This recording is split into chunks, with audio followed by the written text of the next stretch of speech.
Okay, तो recording start हो चुकी है। Let's start with our lecture. आज हम लोग पढ़ेंगे मोशन इन अ प्लेन। देखो, मैं आपको बता रही थी कि हम लोग काइनेमेटिक्स वगैरह स्टार्ट कर चुके थे। काइनेमेटिक्स बेसिकली मैंने आपको बताया था, मैकेनिक्स एक फिजिक्स की ब्रांच है। उस ब्रांच में काइनेमेटिक्स एक सब ब्रांच मान लो, ठीक है। जैसे कि ये डिफरेंट, मतलब बहुत सारी चीजों को डील नहीं करेगी, इसका एक बेसिक प्रिंसिपल होगा। और वो बेसिक प्रिंसिपल ये है कि भैया हमको तो तुम ये बता दो कि ये जो फोर्स, जो मोशन में कोई चीज है, उस मोशन को हम स्टडी कर लेते हैं।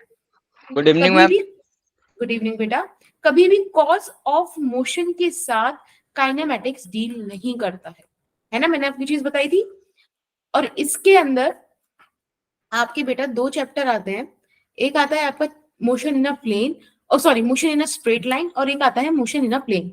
तो स्ट्रेट लाइन में करने को बहुत ज्यादा कुछ है नहीं, इसमें सिंपल सिंपल सी चीजें हैं कि आप distance, displacement, velocity, speed, acceleration, इन सब चीजों को निकालना सीख जाओ। आप इक्वेशन ऑफ मोशंस को जानते हो, है ना। इक्वेशन ऑफ मोशन ऐसी चीज है जो हम 9th क्लास से पढ़ते आ रहे हैं। Right right right right right. Yes. Yes, ma'am. It's Abu Yusuf. बेटा आज ना हम 11th का चैप्टर 4 काइनेमेटिक्स पढ़ेंगे। और सिंस हम एक ऐसी स्टेज पर हैं कि जहां पे हमें सारा कुछ पढ़ने की जरूरत नहीं है, अगर आपको बेसिक बेसिक आइडिया है तो मैं आपको नीट लेवल का पढ़ाना चाहती हूँ, मतलब ये मेरा पॉइंट ऑफ व्यू है। और मैं इस लेक्चर को स्टार्ट करने से पहले आपसे एक और बात करना चाहूंगी, क्योंकि आपने आज मतलब लास्ट संडे से अर्थात यानी कि पिछला ही संडे जो कल था, आपने एक टेस्ट दिया था अवंती में, राइट। और उस टेस्ट में आप लोगों ने मेरे साथ रिजल्ट शेयर किया, मेरे को बहुत अच्छा लगा, बहुत अच्छे नंबर थे आपके। बस मैंने एक कॉमन बात ऑब्जर्व करी, और वो बात मैं आप लोगों के साथ, वो ऑब्जर्वेशन आप लोगों के साथ शेयर करना चाहती हूँ। मैंने देखा था कि एक बच्चा था जिसका बहुत अच्छा रिजल्ट था, उसके सही आंसर्स बहुत सारे थे। पर पता है उसका, जैसे सपोज कोई बच्चा है, सपोज अभी मैं एग्जाम्पल ले रही हूँ, ठीक है, बिल्कुल लिटरली मत लेना। एक सेकंड, कोई आया है, मतलब एक सजेशन है आप लोगों के लिए जो आपको बहुत हेल्प करेगा। एक सेकंड रुकना बस।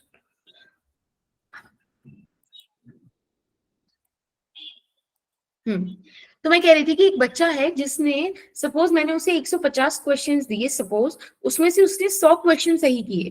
बेटा 150 में से 100 is a nice, nice marks, ठीक है, ये अच्छे नंबर है। लेकिन गुड इवनिंग बेटा, लेकिन उसके ना रॉन्ग आंसर सपोज 50 हो गए।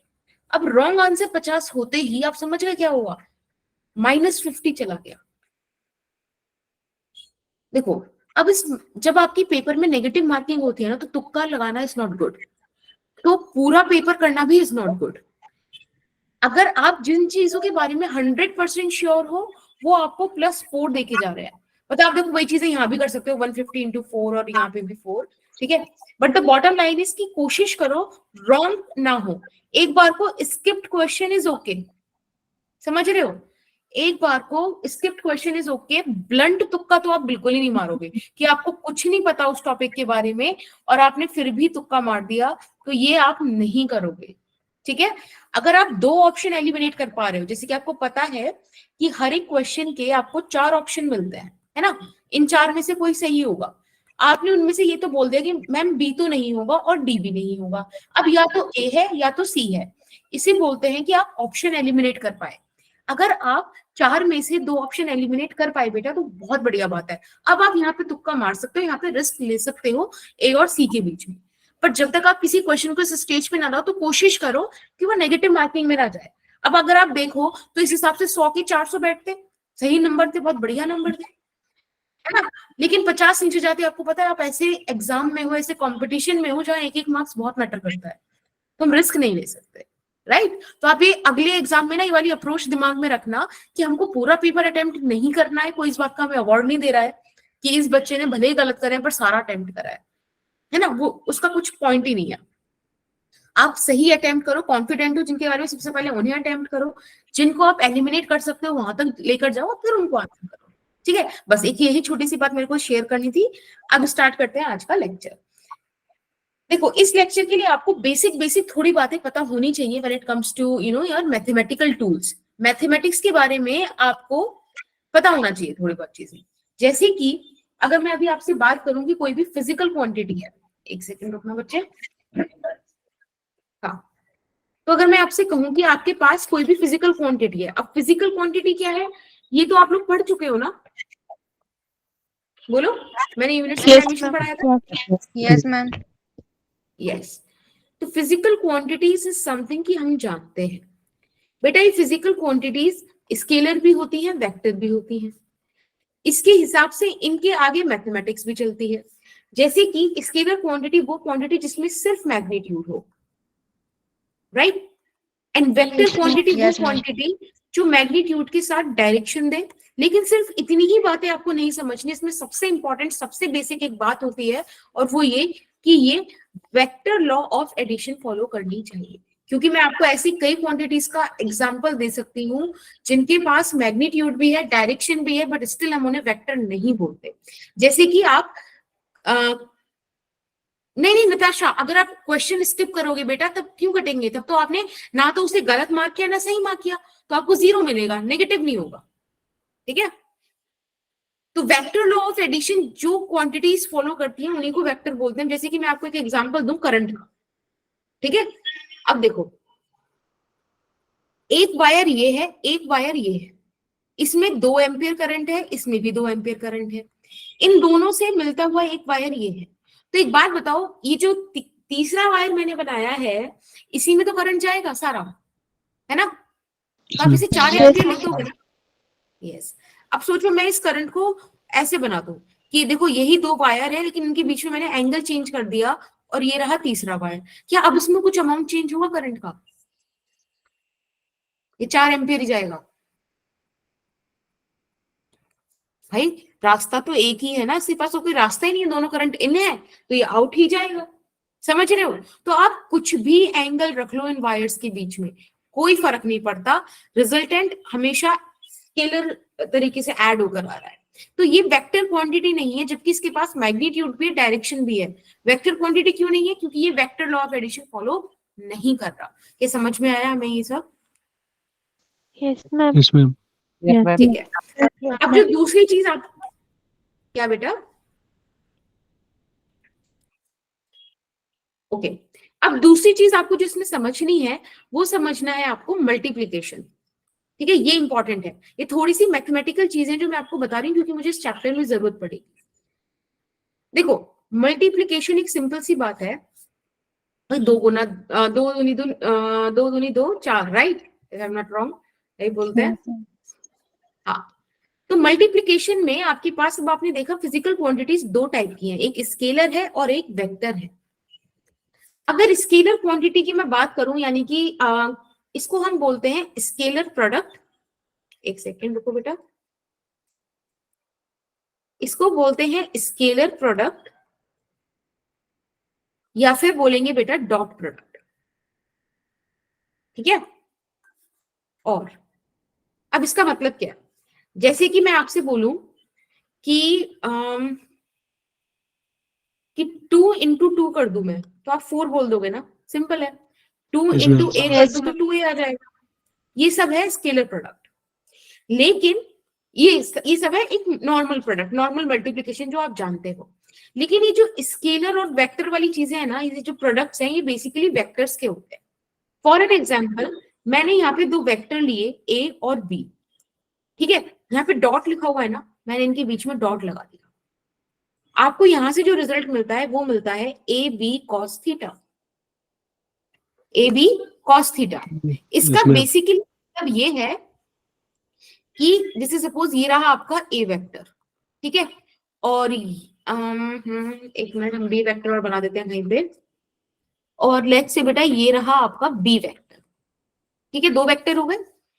मैंने आपको बोला कि ए वेक्टर और बी वेक्टर के बीच में थीटा एंगल है। अब आप मुझे ये बताओ कि बी का कितना कंपोनेंट ए की तरफ आ रहा है, बी का कितना कंपोनेंट ए की तरफ आ रहा है। तो आप कहोगे मैम एक काम करो, आप इसको ऐसे तोड़ दो भाई, बी को इधर की तरफ ब्रेक कर दो, जिसे आप बोलते हो कंपोनेंट रिजॉल्व कर रहा। तो यहां पर आ जाएगा बी कॉस थीटा ना, और इसके परपेंडिकुलर चला जाएगा बी साइन थीटा। ये सुनो, Yes, ma'am. Yes, ma'am. ma'am. तो यही हुआ ए बी कॉस थीटा। जब आप एक वेक्टर को दूसरे वेक्टर की डायरेक्शन में उसका इफेक्ट कैलकुलेट करते हो तो उसे स्केलर प्रोडक्ट बोलते हैं। बेटा ये जो आएगा ना नंबर, ये एक स्केलर क्वांटिटी होगा। अब आप देखो कितना बढ़िया चीज हुई है, आपने प्रोडक्ट कराया दो वेक्टर्स का और आपको रिजल्टेंट मिला एक स्केलर क्वांटिटी का। समझ रहे हो? Yes ma'am. Yes Yes. Ma'am. अब बात करते हैं वेक्टर प्रोडक्ट की। वेक्टर प्रोडक्ट थोड़ी सी ट्रिकी चीज है। अब थोड़ी सी ट्रिकी है इसका मतलब ये नहीं कि बहुत टफ है कि आप लोग बिल्कुल ही से छोड़ दो। देखो वेक्टर प्रोडक्ट इसके अंदर ना आप इसे क्रॉस प्रोडक्ट भी बोलते हो। इसका सिंपल सा काम ये है कि अगर आपने दो वेक्टर्स को मल्टीप्लाई कराया, दो वेक्टर्स को प्रोडक्ट कराया, तो आपको मिलेगा भी एक वेक्टर ही। स्केलर की तरह ये काम नहीं करता। ये कहता है तुम मुझे जो दोगे मैं तो तुम्हें वही देने वाला हूं। तो हमने इसे कहा कि लो A क्रॉस B करके दे दो, तो उसने कोई नया वेक्टर दे दिया C। अभी चीज क्या हुई? कुछ नहीं, अभी हमने जो पढ़ा वही बात है। अब आप ये देखो, जैसे कि ये आपका A वेक्टर हो गया, जैसे कि ये आपका B वेक्टर हो गया। मैंने आपसे बोला कि बेटा B वेक्टर का इफेक्ट मुझे बता दो परपेंडिकुलर टू A वेक्टर। तो आप कहोगे मैम इनके बीच थीटा एंगल है, काम करो आप B का परपेंडिकुलर कंपोनेंट निकाल लो A के कॉरेस्पॉन्डिंग। तो क्या आ जाएगा? A sin theta, sorry B sin theta. Yes ma'am. Yes ma'am. और A की डायरेक्शन में आ जाएगा B cos थीटा। बेटा जब भी हम वेक्टर प्रोडक्ट की बात करेंगे ना, हम उसकी डायरेक्शन के कंपोनेंट को काउंट ही नहीं करेंगे। ये जो खुलकर आएगा ये आएगा A B sin थीटा, और साथ में एक आएगा यूनिट वेक्टर। यूनिट वेक्टर बताएगा डायरेक्शन ऑफ C वेक्टर। समझ में आया क्या? Yes ma'am. Yes ma'am. Ma'am एक बार और एक्सप्लेन कर मैम एक बार। हाँ जी बेटा, बिल्कुल बिल्कुल। देखो मैंने कहा कि आपको अगर ये मैं आपको, अच्छा आपको वेक्टर्स ब्रेक करने आ रहे हैं, कंपोनेंट्स निकालने आ रहे हैं? Yes ma'am. ठीक है, एक बार मैं बता देती हूँ। जैसे कि एक्स एक्सिस और वाई एक्सिस मैंने आपको बनाकर दी। अब आप एक बात देखो, मैंने यहाँ पर ना एक ऐसे वेक्टर बनाया इस तरीके से, ठीक है, कोई बी वेक्टर है, ये एक्स एक्सिस के साथ थीटा एंगल बना रहा है। अब मैंने आपसे कहा मुझे इसकी परपेंडिकुलर और हॉरिजॉन्टल कंपोनेंट्स दो। तो आप कहोगे मैम एक काम करो, यहाँ से ट्राइंगल कंप्लीट कर दो, ये 90 डिग्री बन गया। अगर ये बी है मतलब इसका मैग्नीट्यूड आप बी बोल दो, तो मैम ये थीटा हुआ ना। अब आप देखो, आपको याद है परपेंडिकुलर ऐसे निकालते थे, लाल मतलब लंब बटा समझ रहे हो थोड़ा सा, मतलब ये वाली चीज कि लंब अपॉन कर्ण इज साइन थीटा, है ना, आधार अपॉन कर्ण इज कॉस थीटा, एंड लंब अपॉन आधार is tan theta. Yes ma'am. Right? तो इस हिसाब से एक बात बताओ, यहाँ पर अगर मैं आपको नेमिंग करके दे दूं, देखो जैसे कि मैं यहाँ पे आपको बोल दूं P, यहाँ पे बोल दूं Q, यहाँ बोल दूं R, तो एक बात बताओ क्या मैं ऐसे लिख सकती हूँ PQ upon PR is equals to cos theta? देखो PQ आधार हो गया, PR कर्ण हो गया, तो कॉस थीटा आ गया ना, है ना बेटा? Yes ma'am. तो देखो कितना सिंपल हो गया कि यहाँ पर आपके पास B cos थीटा आ गया। अब यही चीज अगर मैं आपको परपेंडिकुलरली इधर दिखाऊं QR पे, तो आप इसे लिख सकते हो QR अपॉन PR। अब एक बात बताओ, QR आपके लिए क्या हो गया? लंब हो गया, और PR आपके लिए कर्ण हो गया, तो ये साइन थीटा आ गया ना। तो यस सबसे मैम। पहले तो आप ये चीज समझो कि थीटा के जब अलोंग जाओगे तो कॉस थीटा आएगा, और उसके परपेंडिकुलर जाओगे तो साइन थीटा आएगा। तो सबसे पहले ये हो गया किसी भी वेक्टर के कंपोनेंट्स को रिजॉल्व करना। इसको क्या बोलते हैं? Resolution of components. हाँ, yes, very good, very good. ठीक है, तो इस हिसाब से आपने ये चीज सीख ली। अब बस मैं आपसे ये कह रही हूं कि अगर आपके पास एक वेक्टर ये है वेक्टर A, और दूसरा वेक्टर आपके पास है वेक्टर B, और मैं आपसे बोलूं कि इनके बीच में जो एंगल है बेटा वो है थीटा, तो मुझे ये बताओ कि कितने एंगल पर ये B A के परपेंडिकुलरली क्या इफेक्ट डाल रहा है। तो आप कुछ नहीं करोगे, आप कहोगे मैम आप ना एक काम करो, आप क्रॉस प्रोडक्ट निकाल लो। क्रॉस प्रोडक्ट आपको हमेशा एक वेक्टर देगा, और वो हो जाएगा A B sin थीटा। देखो ये तो सिर्फ मैग्नीट्यूड हुआ ना, इतना पोर्शन। अगर वेक्टर है तो उसका डायरेक्शन भी तो होना चाहिए, तो इसीलिए ये आया आपका यूनिट वेक्टर।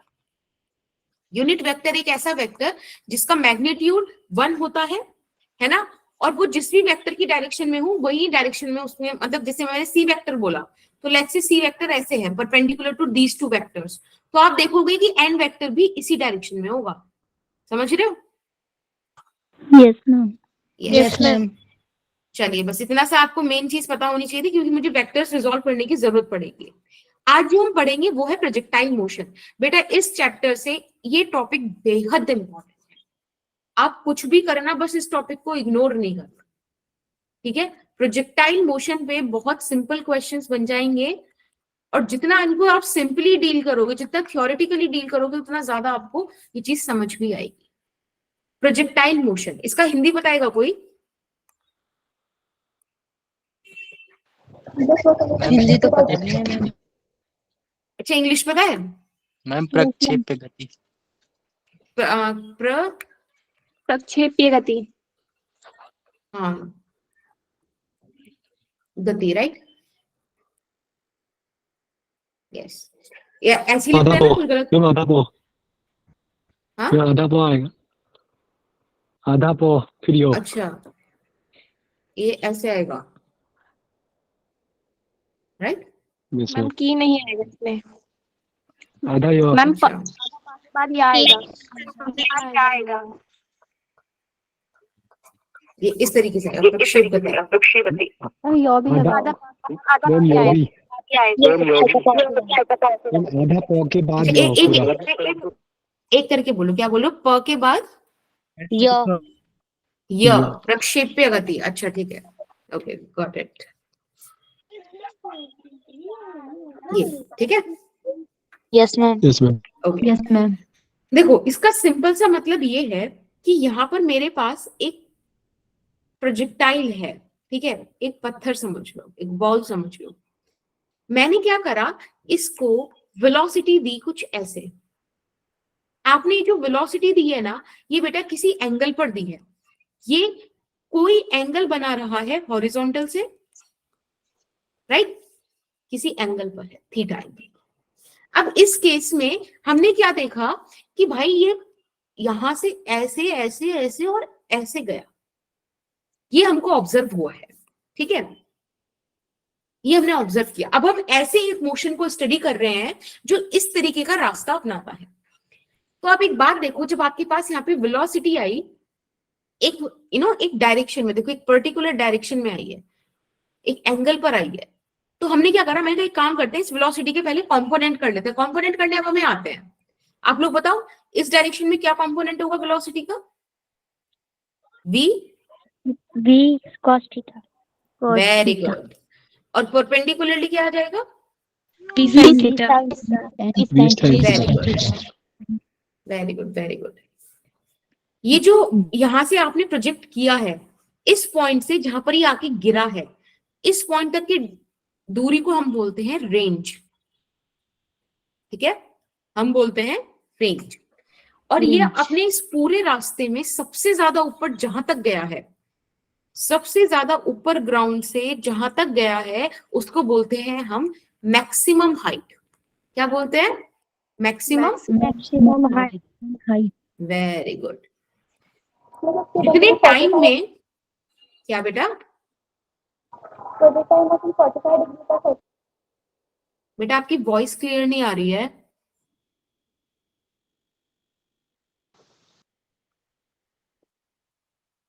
एक बार आप लिख दो, ठीक है?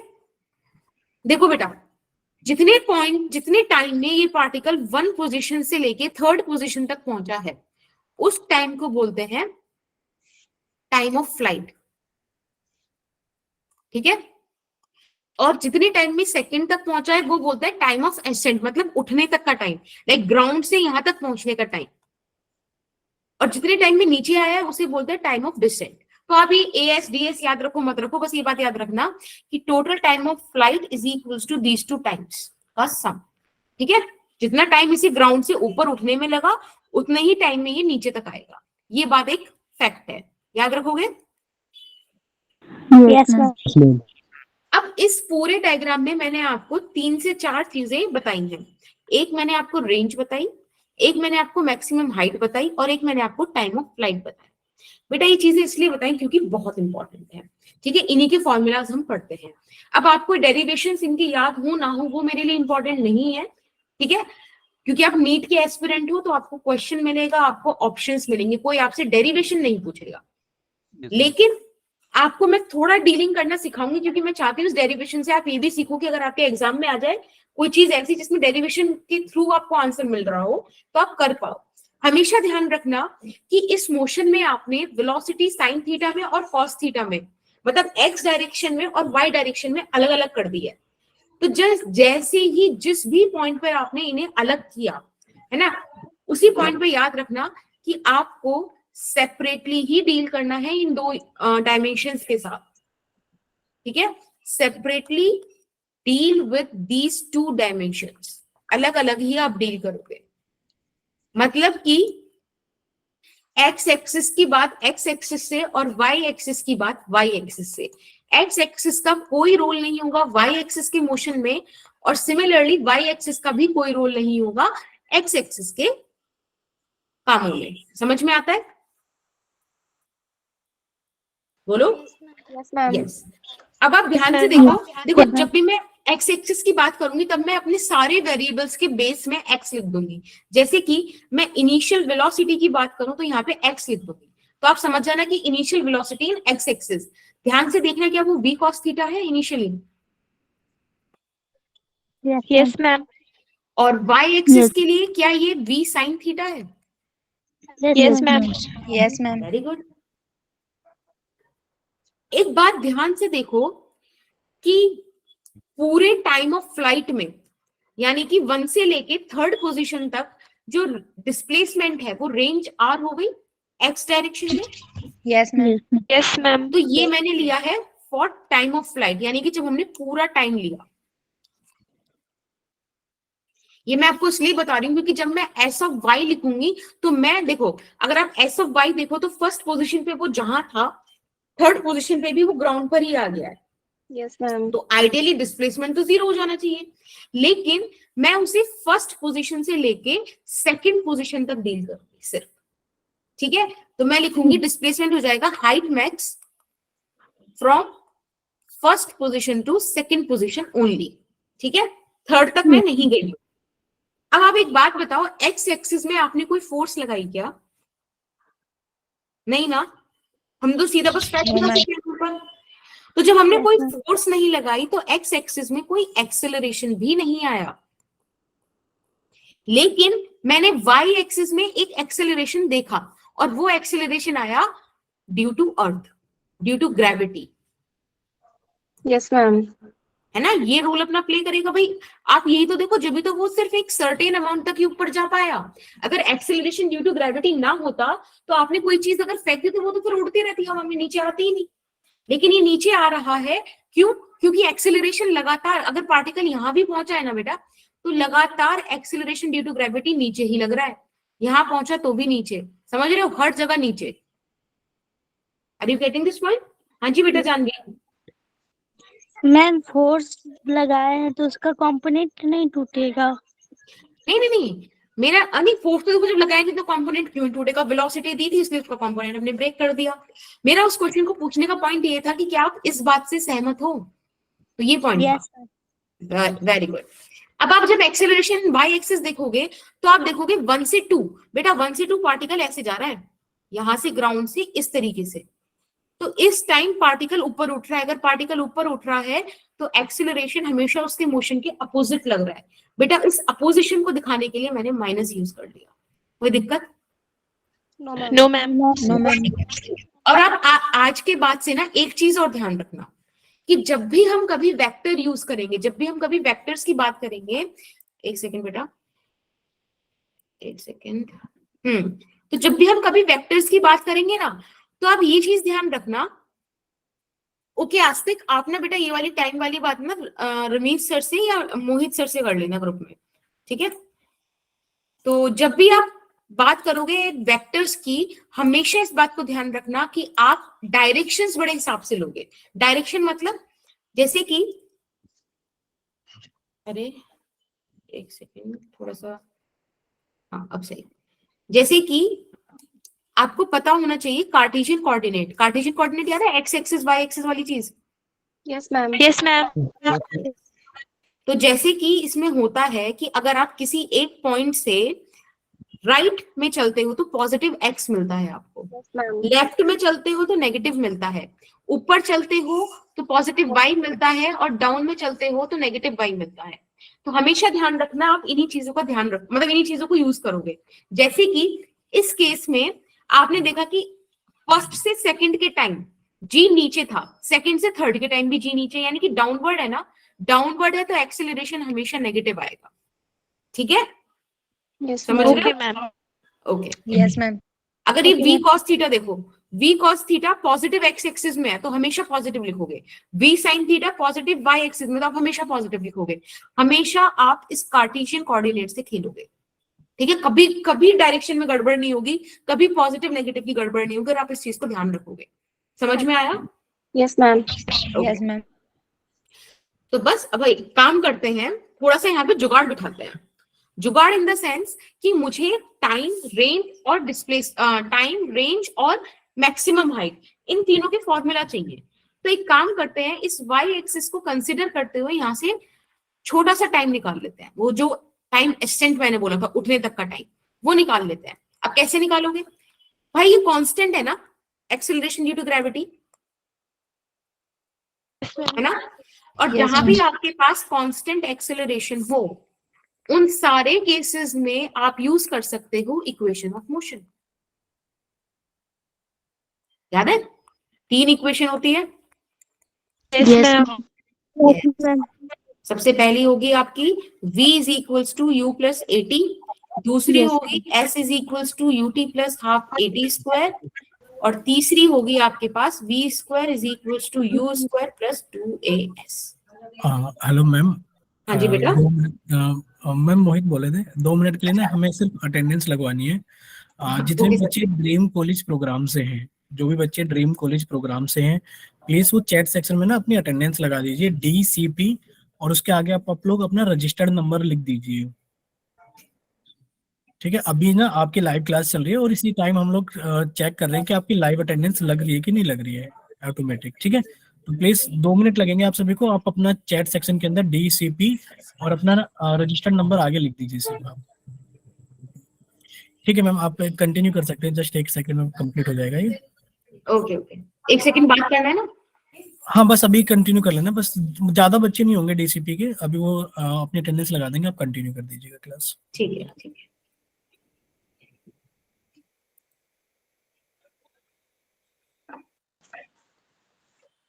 मैम बस DCP वालों को करना है, उत्तराखंड वालों को नहीं करना। नहीं बेटा, अभी सिर्फ DCP वालों को। DCP वालों को, उत्तराखंड की अटेंडेंस अपडेट चल रही है ऑटोमेटिक, बट DCP वालों के भी नहीं चल रहे, तो हम चेक कर रहे हैं कि इशू कहाँ पर आ रहा है। तो जल्दी से जितने भी DCP के बच्चे हैं वो जल्दी से अटेंडेंस लगा दीजिए, बाकी फिर क्लास को कंटिन्यू कर लीजिए। ओके, तो मैंने आपको बोला था कि अगर कांस्टेंट एक्सेलरेशन है तो आप ये तीनों इक्वेशन लगा सकते हो। अब एक काम करना कि जो वाई एक्सिस है ना, उस वाई एक्सिस में आपके पास देखो सब कुछ है। आपके पास वेलोसिटी है, डिस्प्लेसमेंट है, एक्सेलरेशन है। अब आप इन तीनों में से कोई भी ऐसी इक्वेशन यूज कर लो जिससे आप टाइम निकाल पाओ। मैं एक बार फिर लिख देती हूँ, यहाँ पे डिस्प्लेसमेंट ये है, वेलोसिटी आपकी इनिशियल वेलोसिटी एक्स एक्सिस में आपके पास कितनी है बेटा? v sine theta. Yes, ma'am. Yes, ma'am. और एक्सेलरेशन है नेगेटिव ऑफ g। आप मुझे t का वैल्यू यहाँ से निकाल के बताओ, इनमें से जो इक्वेशन आपको अच्छी लगती है, जो इक्वेशन समझ में आती है, उसकी हेल्प से कि मैम ये वाली लगनी चाहिए यहाँ पर, मुझे बताओ क्या आंसर आएगा।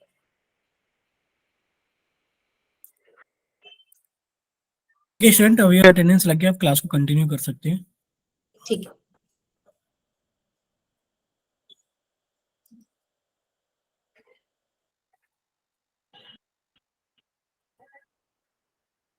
बट एक अलग प्रोग्राम है। आप अगर यूके बैच के हो तो कोई दिक्कत नहीं है, जैसे यूके बैच है वैसे DCP बैच है।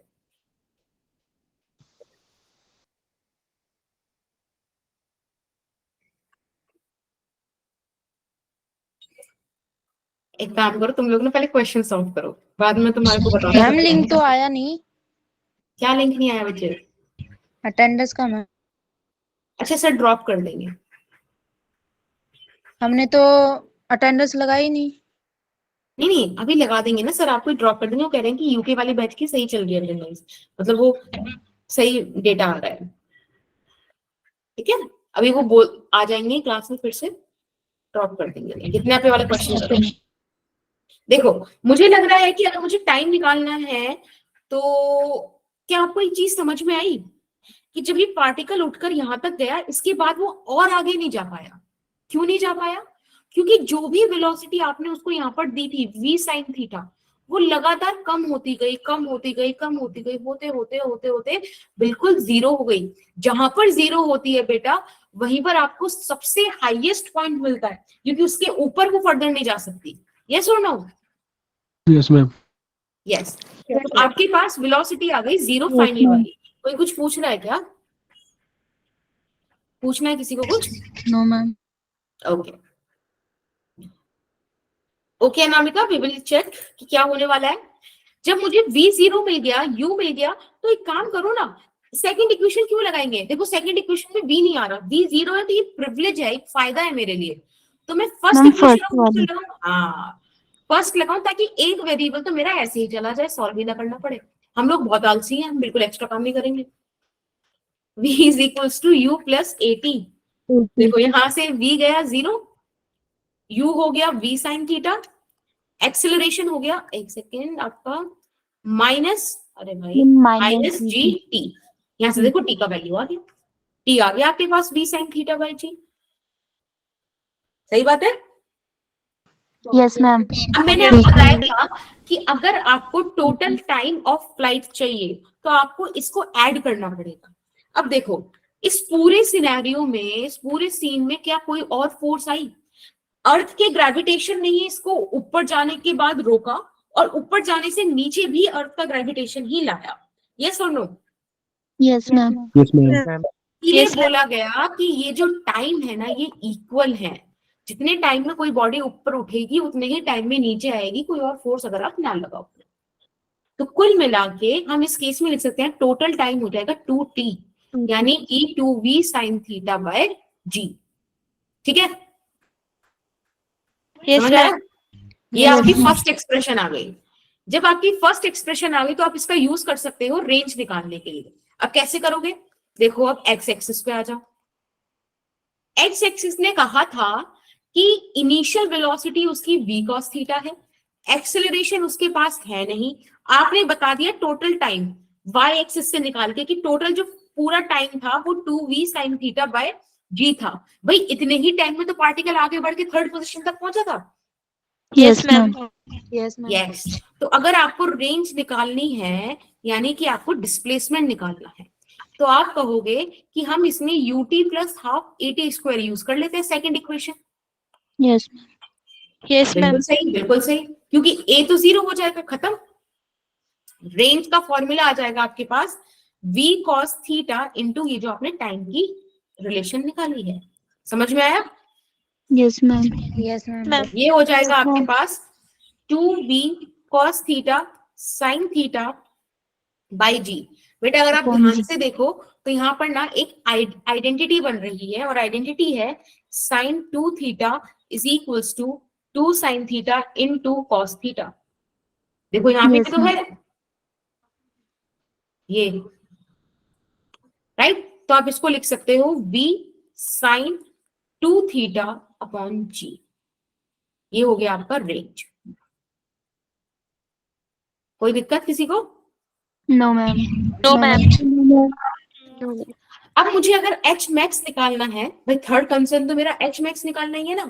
बेटा Yes, ध्यान से देखना, एच मैक्स जो है वो डिस्प्लेसमेंट है वाई एक्सिस का, डिस्प्लेसमेंट इन वाई एक्सिस, और वो भी कितने टाइम में? टी एसेंट में सिर्फ, यानी कि फर्स्ट पोजीशन से सेकंड पोजीशन तक। तो इसको कैलकुलेट करने के लिए आप क्या यूज करोगे? सोचो। Third equation. Yes, third equation v square is equals to u square plus 2a। और पॉइंट क्यों है, क्यों यूज करेंगे ये? क्योंकि v 0 है। मुझे तो बस ऐसा कुछ इक्वेशन दे दो जिसमें कुछ ना कुछ ऐसे मुझे सॉल्व ना करना पड़े ना, थोड़ा इजी पड़ जाता है। तो u हो जाएगा आपके पास u साइन थीटा का स्क्वायर, मतलब हम v यूज कर रहे हैं तो v लिख देते हैं, वरना जो आप लिख रहे हो वो लिख देना जैसे आपकी मर्जी, -2gh मैक्स। ध्यान रखना कि जो भी आपकी वेक्टर क्वांटिटी है उसको आप प्लस माइनस का ध्यान रखकर ही लिखो मतलब, है ना। मैम एक बार दोबारा बताना। मैंने बोला जो भी आपकी यूनिट्स हैं, मतलब जो भी आपकी फिजिकल क्वांटिटीज ऐसी हैं वेक्टर वाली, उनको आप डायरेक्शन का ध्यान रख के लिखना। जैसे कि मैंने यहाँ पे प्लस जी ना लिख के माइनस जी लिखा, क्यों? क्योंकि वो नेगेटिव वाई में हमेशा अर्थ अट्रैक्ट कर रही है। Okay, yes ma'am. चलिए फिर इसी बात पे यहाँ से आप सॉल्व करके निकाल दीजिए कि एच मैक्स मैम हमारा ये आ रहा है। बिल्कुल आप इसको लिख सकते हो V square by 2g sine square theta, ये आपका एच मैक्स का फॉर्मूला है। अब आप इस चैप्टर से कुछ भी भूल जाना, ना तो एच मैक्स का डेफिनेशन वो फॉर्मूला भूलना, ना टी का भूलना और ना ही आर का भूलना। इसके अलावा इसमें एक और इंपॉर्टेंट एक्सप्रेशन आती है और बेटा उसको बोलते हैं इक्वेशन ऑफ ट्रेजेक्ट्री। ट्रेजेक्ट्री मतलब रास्ता। एक और चीज होती है जिसे आप बोलते हैं इक्वेशन ऑफ, एक सेकेंड, ट्रैजेक्टरी। ट्रेजेक्ट्री मतलब रास्ता, वो रास्ता जिसमें पार्टिकल चलकर गया। और मैंने आपको बताया कि हमारे पास जो पार्टिकल था, ये प्रोजेक्टाइल, ये कुछ ऐसे गया है, राइट। तो ये Yes, जो ma'am. रास्ता है ना बेटा, ये जो रास्ता है, ये रास्ता ही कहलाएगा यस ट्रेजेक्ट्री। ठीक है, इसी को आप बोलते हो ट्रेजेक्ट्री। बिल्कुल। ट्रेजेक्टरी। अभी इक्वेशन आने का भी एक तरीका है कि आप इसमें कोई भी एक पॉइंट मान लो, मैं इस पे कोई भी पॉइंट मान लूं, है ना, इसका इक्वेशन निकालूं। पर मैं आपको डायरेक्ट बोल रही हूँ कि एक काम करो, आप इसका डायरेक्ट ना रिलेशन याद कर लो, तो थोड़ा सा इजी पड़ जाएगा हमको समझने में। कोई दिक्कत तो नहीं है इस बात में किसी को? No no ma'am. तो जैसे मैं ऑलरेडी प्रूफ आपको दे दी है, हाँ इनको आप डायरेक्टली याद कर लो। ठीक है, वैसे तो आपको बहुत कॉम्प्लिकेटेड इक्वेशन भी मिलेंगी, लेकिन मैं थोड़ा सा आपको एक सिंपल इक्वेशन बता रही हूँ जिससे कई क्वेश्चंस हमको इजीली याद भी हो जाएंगे, सॉरी हम सॉल्व भी करेंगे, और उस इक्वेशन को याद करना भी कोई बहुत बड़ी ट्रिक है नहीं, मतलब कोई बहुत दिक्कत नहीं होती उसको याद करने। उसको बोलते हैं y is equals to x tan theta 1 minus X Y R. ठीक है, ये r क्या है? आपके लिए रेंज है। x और y किसी भी जर्नल पॉइंट के कोऑर्डिनेट हो गए। ठीक है, थीटा हो गया यस मैम। हॉरिजॉन्टल से वो कितना एंगल बना रहा है। जी मैम। ठीक है, आप इसको याद रखना। आपको एक्स वो आर एच टी ये सब याद होना चाहिए, बस आपको इस टॉपिक में इतनी ही जरूरत पड़ेगी, इन 4-5 चीजों की। ओके, यस मैम यस अब मैं आपको कुछ क्वेश्चंस कराऊं। जी मैम। यस मैम बहुत बढ़िया सर।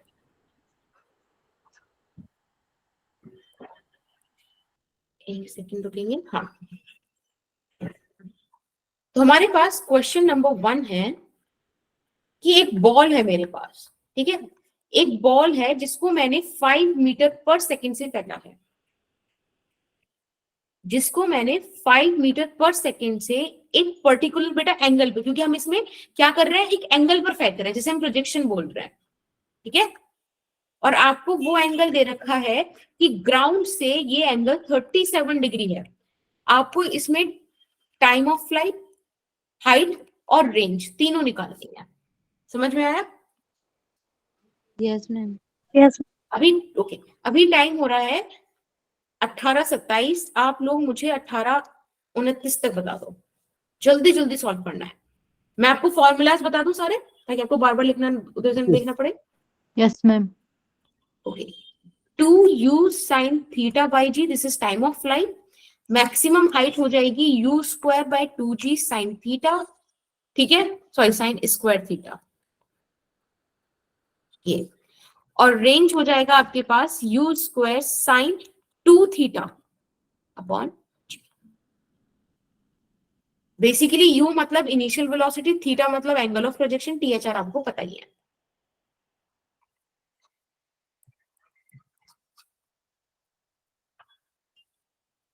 समझ में अगर कहीं पे दिक्कत हो ना तो मुझे बता देना कि कोई प्रॉब्लम आ रही है आपको। Very good Sidra. आपका नाम यही है कि कुछ और है, और मैं सही प्रोनाउंशिएट कर रही हूँ या नहीं, बता देना।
बेटा आंसर आ गया क्या?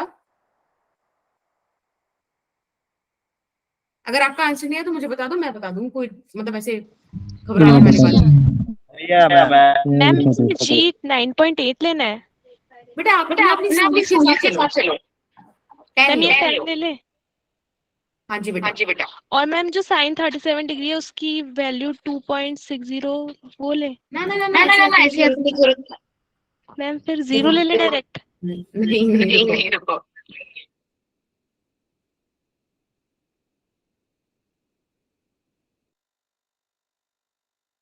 एक सेकंड बेटा बस।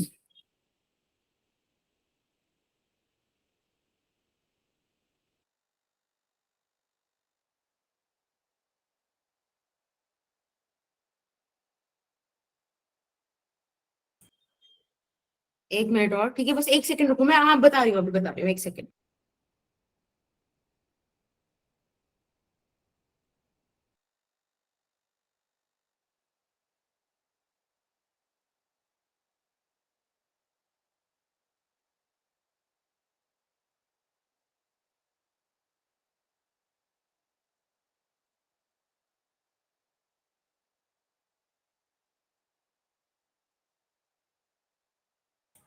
हेलो। हाँ देखो, ये जो एंगल है, जैसे आपको साइन 30, साइन 60, साइन 90, 45 ये सब पता होगा, है ना? आप ना आज से एक मैजिक ट्राइंगल और याद रख लो, जिसका एंगल 37 डिग्री है, ठीक है? इधर 90 डिग्री हो गया। अब ये याद रखो, 5 सबसे बड़ी वाली साइड होती है, जिसे आप कर्ण बोलते हो। Yes, फिर ma'am. आपके पास 3 और 4, ये दो साइड, दो नंबर बचते हैं। तो 37 के सामने छोटा वाला साइड आता है और इसके साथ बड़ा वाला साइड आता है, ऐसे 3, 4, ठीक है? तो 3, 4, 5 याद करना कोई बहुत बड़ी बात नहीं है। अब जब आपने 37 डिग्री याद रखा, यहाँ से आप सारे एंगल्स निकाल सकते हो। जैसे कि मुझे साइन 37 डिग्री चाहिए, मतलब लंब, सॉरी लंब बटा कर्ण, यानी कि 3/5। अगर मुझे कॉस चाहिए तो मतलब आधार अपॉन कर्ण, विच इज 4/5, है ना? अगर मुझे tan चाहिए तो परपेंडिकुलर बाय बेस, यानी कि 3/4, इस तरीके से। और ये वाला ट्राइंगल इसीलिए मैजिकल है क्योंकि खाली इसी की वैल्यू नहीं, अगर आप इन दोनों एंगल्स को ऐड करो और 180 में से माइनस कर दो तो आपको ये 53 डिग्री मिलता है। यानी कि आप इसी सेम ट्राइंगल से 53 डिग्री के लिए भी ये सारी वैल्यूज निकाल सकते हो। जैसे साइन 53 डिग्री कितना हो जाएगा, देखो इसके लिए परपेंडिकुलर 4 हो जाएगा, यानी कि 4/5। कॉस 53 हो जाएगा 3/5। tan 53 हो जाएगा 4/3, ठीक है? तो आपने एक ही ट्राइंगल से ये 6 वैल्यूज निकाल ली, इसलिए इसे मैं बोलती हूँ मैजिकल ट्राइंगल। जादुई त्रिभुज, ठीक है, यस मैम। तो आप इसको याद रखिएगा। चलिए अब मैं वाला क्वेश्चन आपको करा देती हूँ। मैंने आपको रेंज एच और टी सबका वैल्यू बता दिया, सॉरी फॉर्मूलाज बता दिए। अब आप सिंपल एक काम करो, यहाँ पे टी का वैल्यू रख दो 2 इंटू, बेटा यू कितना है 5 मीटर पर सेकेंड, यहाँ पे रख दो 5 yes ma'am. Sine 37 degree upon g का वैल्यू आप 10 ले लो। मैं तो कह रही हूँ क्वेश्चन ने आपको 9.8 बोला है ना, और आप एमसीक्यू Yes. पेपर दे रहे हो तो भी 10 लेके कर लो। अगर ऑप्शंस बहुत दूर दूर है, मतलब दूर दूर मतलब एक ऑप्शन 10 है, एक 15, एक 20, एक 25, एक 30, तो काफी दूर दूर है, तो आप यहाँ पे अप्रोक्सीमेशन भर भर के करो, मैम बिल्कुल अपने आपको 15। तकलीफ नहीं दे रही है, ठीक है। तो ये हो जाएगा 10/10 इंटू साइन 37, आपके पास आ गया 3/5, तो आंसर आ गया आपका 3/5 सेकेंड। अब ऐसे ही अगर मैं आपसे h बोलूं तो h का फॉर्मूला होता है u square sine square theta upon 2g। u है 5, रख दो, यहाँ पे साइन 37 का स्क्वायर आएगा, रख दो, 2 इंटू 10, समझ रहे हो, कर लोगे खुद से। अब यस मैम। ऐसे ही मैम रेंज निकाल लीजिएगा। अब देखो यहाँ पे 2 थीटा है, मुझे 2 थीटा नहीं पता, तो मैं इसको वापस ऐसे लिख देती हूँ 2 साइन थीटा कॉस थीटा, क्योंकि मुझे साइन थीटा कॉस थीटा दोनों की वैल्यू पता है। तो ये अब आपको डिसीजंस खुद लेने पड़ेंगे जब आप एक पेपर सॉल्व करते हो। कोई दिक्कत है क्या किसी को इस बात में? No ma'am. ठीक है, No, ma'am. एक क्वेश्चन और करते हैं फिर। क्वेश्चन ये है कि मेरे पास अगेन यहाँ पे एक प्रोजेक्टाइल है, ठीक है, जिसको मैंने 5 मीटर पर सेकेंड और हॉरिजॉन्टल के साथ 37 डिग्री के एंगल पर फेंका है, ठीक है, समझ में आया? Yes ma'am. Yes ma'am. Yes ma'am. आपको फाइनल वेलोसिटी बतानी है।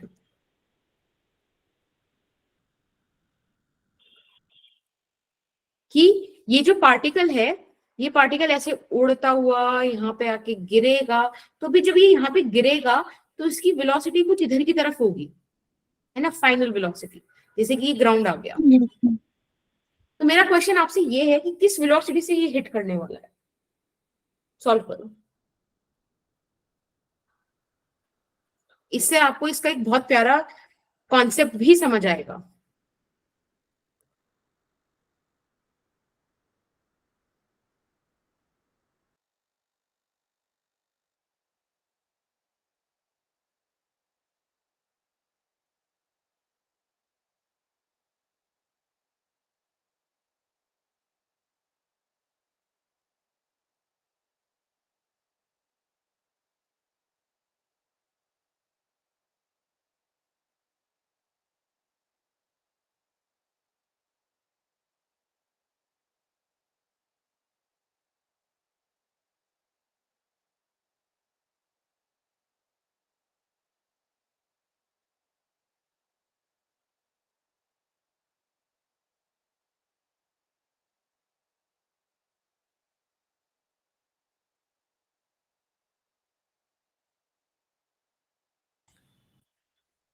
ओके बेटा, जानवी अभी मैं, आप कुछ पूछे जा रहे हो, आप आंसर बताना चाह रहे हो?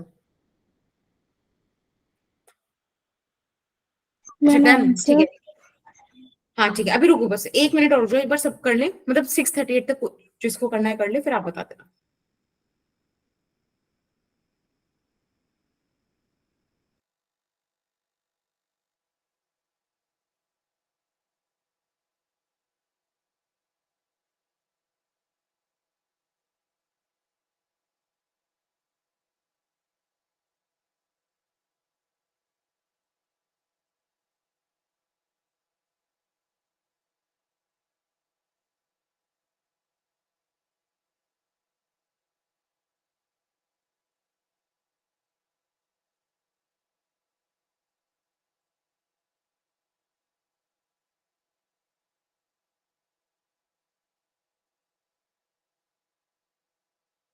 बेटा सर को बोल दिया है, वो भी लिंक ड्रॉप कर देंगे। जानवी आंसर बताओ बच्चे। Ma'am 3 second. ओके, देखो यहाँ पे ना हम फाइनल वेलोसिटी की बात कर रहे हैं। वेलोसिटी मतलब वेग, मैम 3 मीटर पर सेकंड। हाँ, अब देखो इसको कैसे सही करते हैं। आपने 5 मीटर पर सेकंड 37 डिग्री पे देखा, तो बेटा इस डायरेक्शन में आपके पास आ जाएगा 5 cos 37 डिग्री, है ना, और इसकी परपेंडिकुलर आपके पास आ जाएगा 5 sin 37 डिग्री। अभी अभी मैंने आपको मैजिक ट्रायंगल यूज करना सिखाया कि कैसे कर सकते हैं। तो sin 37 डिग्री का वैल्यू कितना हो जाएगा? 3/5, 3/5 और यहां हो जाएगा 4/5, 3/5 है ना, ये हो जाएगा 3। बेटा जो y एक्सिस में होता है उसे बोलते हैं j कैप, यूनिट वेक्टर, और यहां आ जाएगा 4i कैप। कोई दिक्कत किसी को? No ma'am. अब एक बात बताओ, हमने तो x एक्सिस में कोई फोर्स ही नहीं लगाई थी, मतलब कोई एक्सेलरेशन ही नहीं था। एक्सेलरेशन क्या होता है? त्वरण कब आता है? जब वेग चेंज हो, यानी कि वेग चेंज ही नहीं हो रहा। वेग चेंज ही नहीं हो रहा यानी कि यहाँ तो अभी भी 4i कैप ही वेलोसिटी होगी। यस और no? Yes yes ma'am. Ma'am. Yes.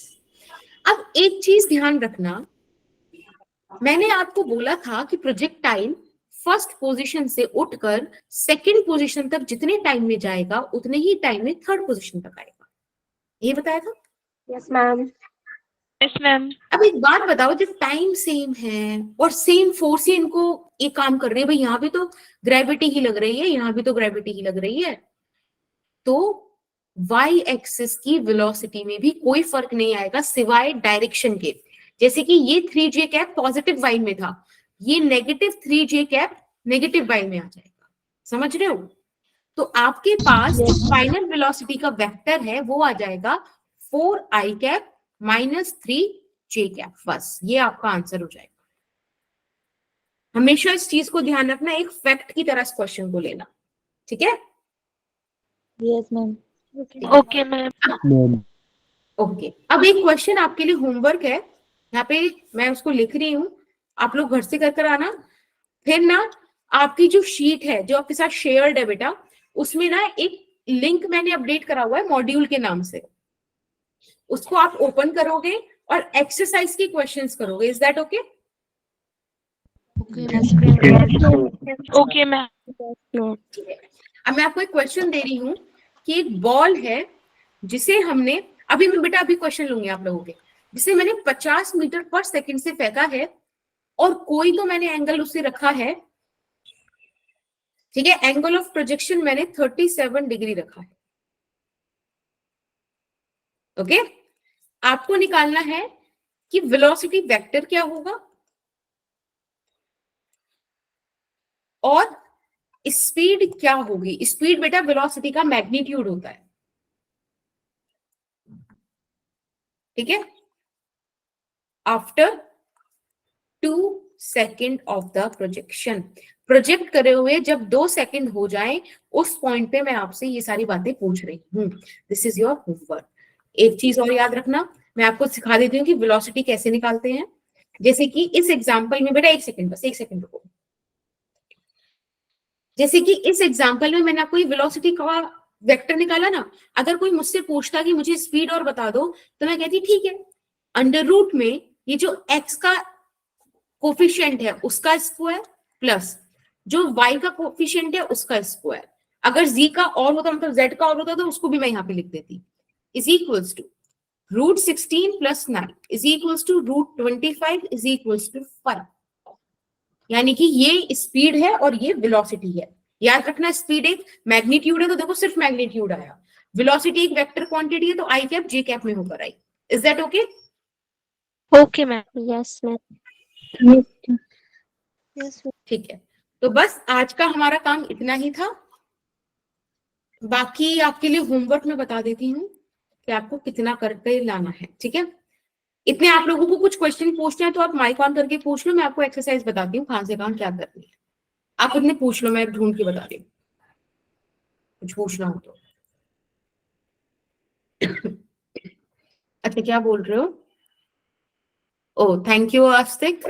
Okay ma'am आज हमारी अटेंडेंस नहीं लगेगी। बेटा मैंने सर को बोल दिया है, वो अभी आ रहे होंगे, लिंक ड्रॉप कर देंगे, ठीक है। आप चिंता मत करो। मैम सर ने लिंक भेज दिया भेज है। दिया है बच्चे, एक बार ग्रुप, मैम लिंक आ गई है। हाँ बेटा एक बार व्हाट्सएप का वो, सॉरी व्हाट्सएप बोल रही हूँ, इसका गूगल मीट का टेक्स्ट वाला चेक करो, टेक्स्ट बॉक्स। मैम मेरी Sorry. लग गई अटेंडेंस। बढ़िया बेटा बढ़िया। मैम एक बार फिर भेजना। नहीं मैंने नहीं, सर ने भेज रखा होगा। मैम मैंने सर को बोला था टाइम चेंज करने को, मैम उधर से कॉल भी आया था बट अभी भी हुआ नहीं है। ओके, एक बार सर अभी थोड़ा मैनेज करूंगा क्योंकि देखो बहुत सारे बैचेस होते हैं ना, Yes, मैम। थोड़ा सा दिक्कत होती है, वो भी कोशिश कर रहे हैं। मैम इसीलिए मैं 3 दिन क्लास नहीं अटेंड कर पाया। तो बेटा आप जितनी इवनिंग नहीं ले पा रहे हो ना उतने आप वो कर लो, क्या बोलते हैं ऐसे, रिकॉर्डिंग। हाँ मैम लिंक तो सुनो नहीं बेटा, आया। जब आप एक्सरसाइज, क्या मैम रिकॉर्डिंग मिलेंगे कहाँ? आपके साथ एक शीट शेयर्ड है बेटा, देखो अभी मैं एक मिनट रुको, एक बात बताती हूँ। आप जब मॉड्यूल का पेज नंबर 21 खोलोगे, ठीक है, तो पेज 21 पे आपको एक्सरसाइज 1 करके मिलेगी। ओके, आपको उस एक्सरसाइज के क्वेश्चन नंबर 1 से लेकर